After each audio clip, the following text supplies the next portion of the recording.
After I do that, I'm doing it now all night long.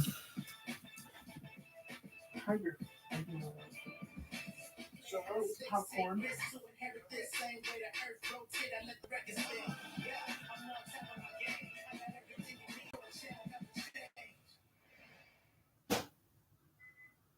This is Paul. He's too busy to advertise his small business on TV. Cheryl thinks it's too pricey, and Neil believes it's too difficult. They'll be happy to learn that Effective has made this process a snap. They simply scan this code, and they're on their way to advertising on TV with the Effective Ad Planner. In just a few clicks, they can create and manage their own TV commercial. It's a snap to advertise. It's a snap to save money. It's simple, it's affordable, it's effective.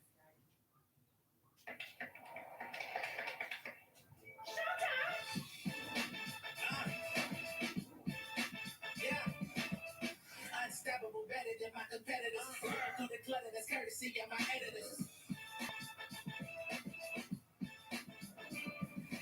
Play high stakes, take risks to inherit this. Same way the earth rotates, I let the record spin. Yeah, I'm on top of my game. I got everything you need, so it shall never change. The Mythbusters have set their sights on some car carnage. They're testing 4 myths of motoring mayhem, guaranteed to bend your fender. So buckle up, brace, and kiss the asphalt goodbye. This Demolition Derby special.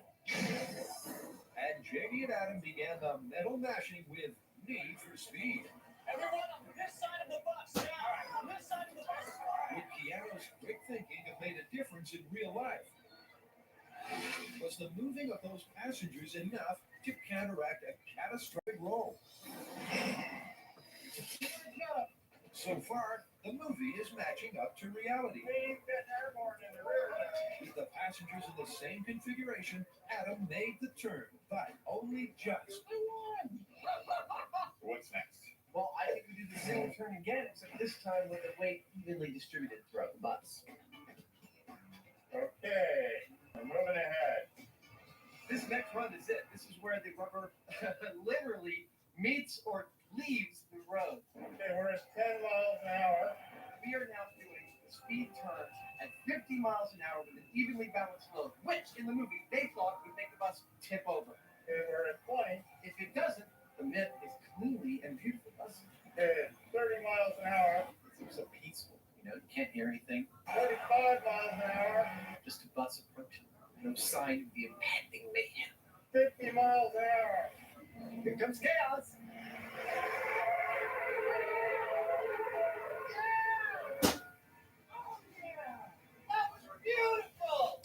With one expertly executed stunt, Jamie jumps back to number 1 on Adam's affection chart. But there was no 50-mile-an-hour flip. That's frustrating, I tell you what, because I gave it everything I could, and that bus just wouldn't roll. Just to make sure, Adam suggests Jamie tries again. Copy that, I'm on my way. Oh, that's like exciting behind me. You hear that? We don't hear that often around here. So it's round 2, and adrenaline junkie Jamie once again hits the turn at top speed. That's pretty much it as far as I'm concerned.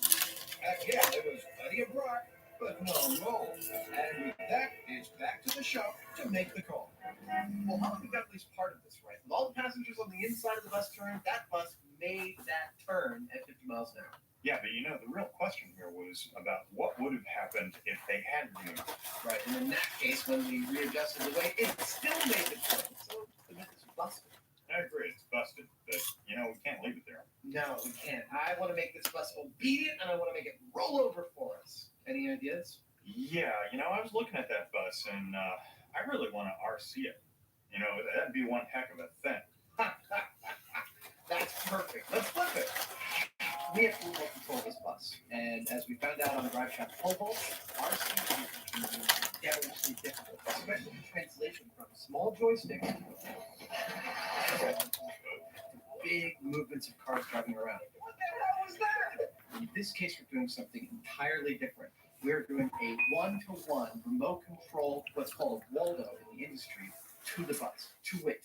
This will be our remote control steering for the bus.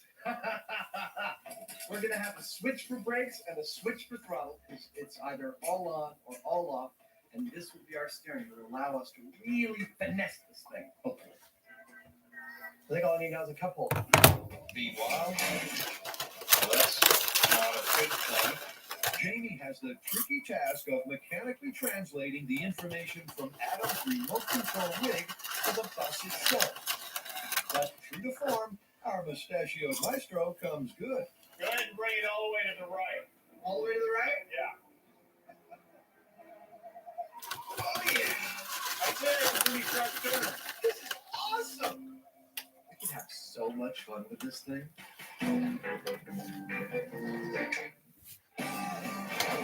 Harry, Brandon, and Corey are telling all tales of Hollywood crash cliches. And after the car was busted from a fruit stand drive-thru, so was the name.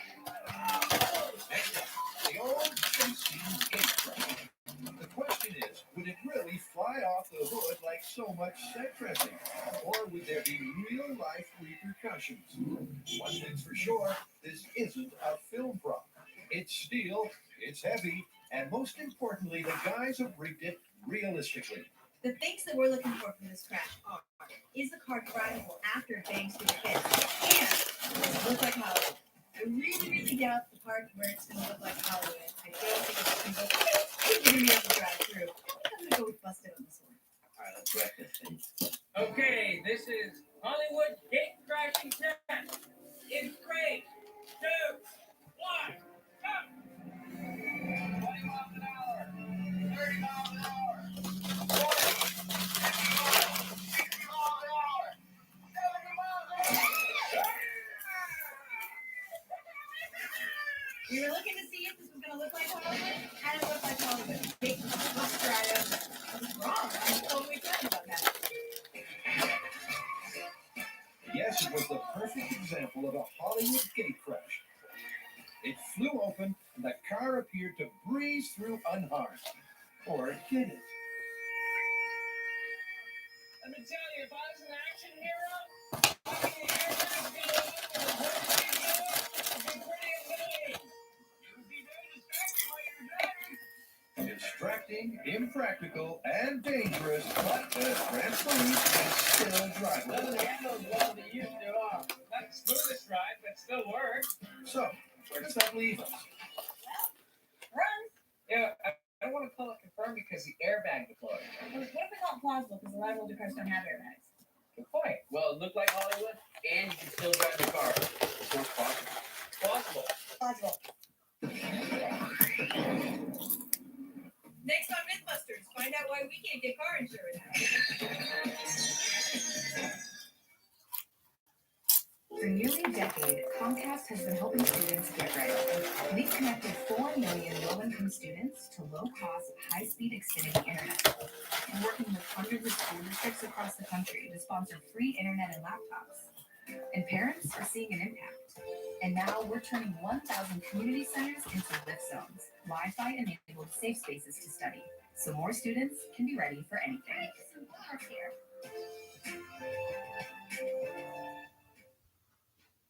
Peacock's got Harry Potter.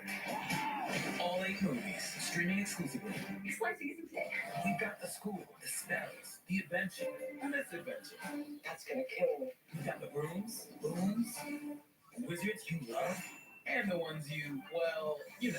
We've even got Lord Voldemort's Harry Potter. All 8 movies streaming exclusively. And that's why you can't not watch. Just Peacock into your Xfinity voice remote or download the app today. Oh, you think this is just a community center? No, it's way more than that. Because when you hook our community up with the internet, boom, look at Ariana crushing ritual class, Jamal chasing that college dream, Michael doing something crazy. This is the place where we can show the world what we can do. Comcast is partnering with 1,000 community centers to create Wi-Fi-enabled lift zones. Oh, okay, I'm done with this. Families